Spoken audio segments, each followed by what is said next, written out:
Good morning, students. It is class 12, Flamingo. The name of the book is Flamingo. The lesson is Indigo. It is the third video in which you will know something more about Mahatma Gandhi and his contribution to make the sharecroppers free from the sharecropping that were imposed upon them of indigo. So you will understand it, and now I will tell you something more in this video.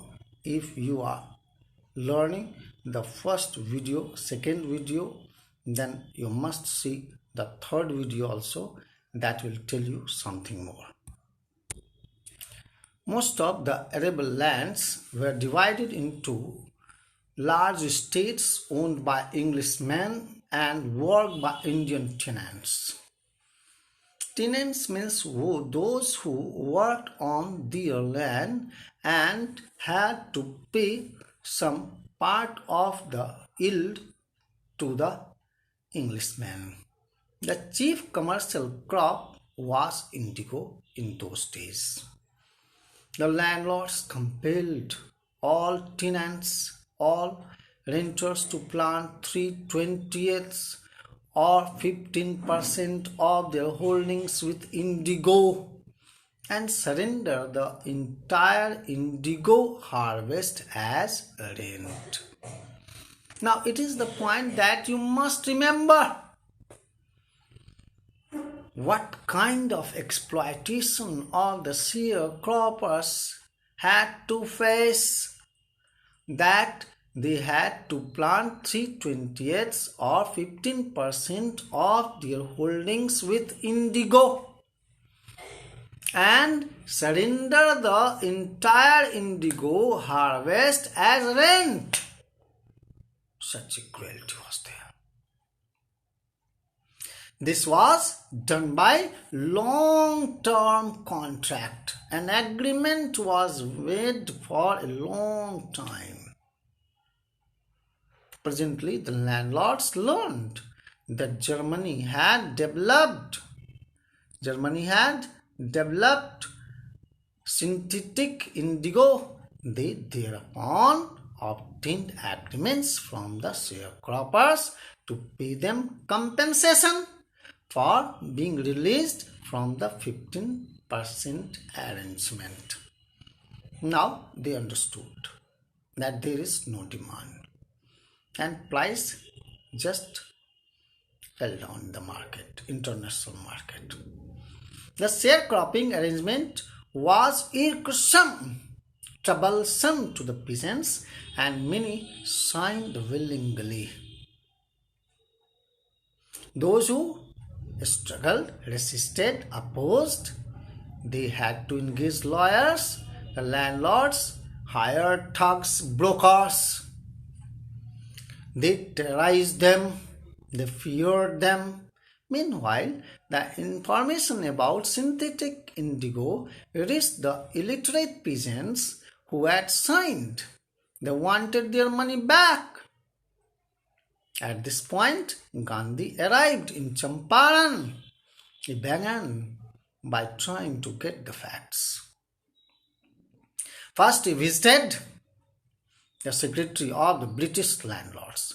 What efforts did he make? First of all, he met the secretary of the British Landlords Association. The secretary told him that they could give no information to an outsider. Who is an outsider? Gandhi was called an outsider, though he was an Indian, because he had come from Gujarat.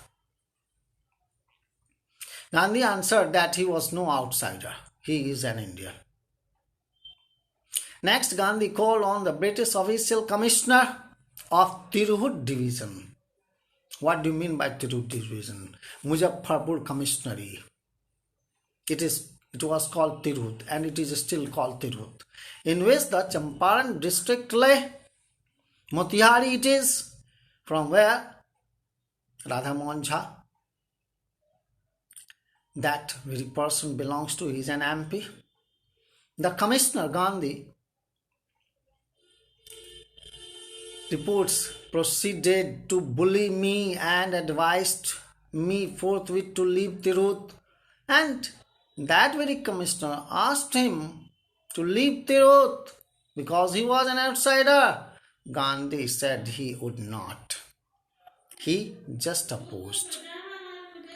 Instead, he proceeded to Motihari, of the capital of Champaran. Several lawyers accompanied him. At the railway station, a vast multitude greeted him. Various kinds of people had come. He went to a house using it as headquarters.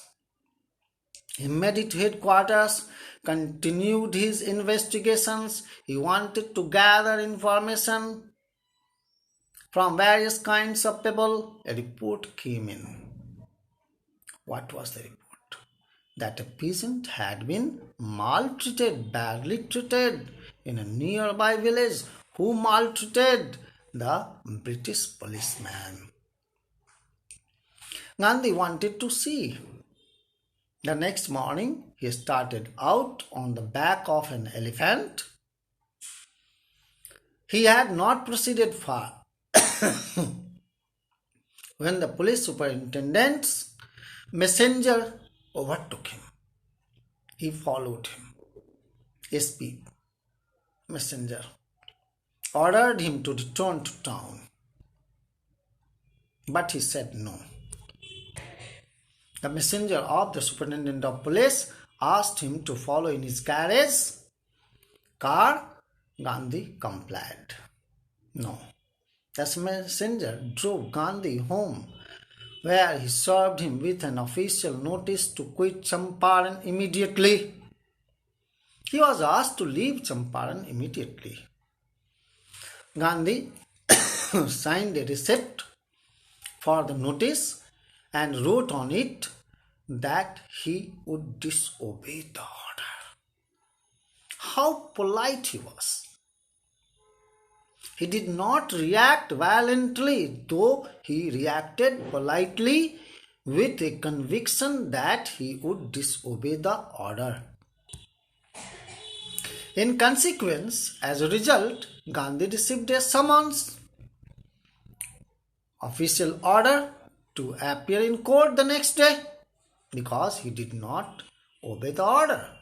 All night, Gandhi could not sleep. He telegraphed Rajendra Prasad to come from Bihar. Bihar means Patna, with some influential friends. They were Brajkishore Prasad and some other. He sent instructions to the ashram also, Sevagram. He telegraphed a full report to the Viceroy of India.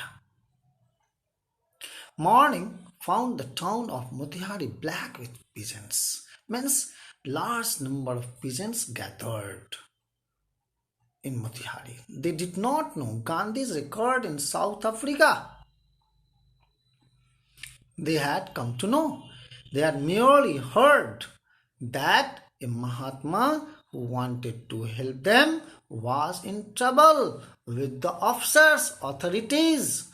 Their spontaneous, continuous demonstrations in thousands around the courthouse was the beginning of their liberation from fear of the British. Means before that, a large number of Indians had never gathered around the court, but it was the first time that happened. The officials felt powerless without Gandhi's cooperation. He was polite and friendly. He was giving them concrete proof.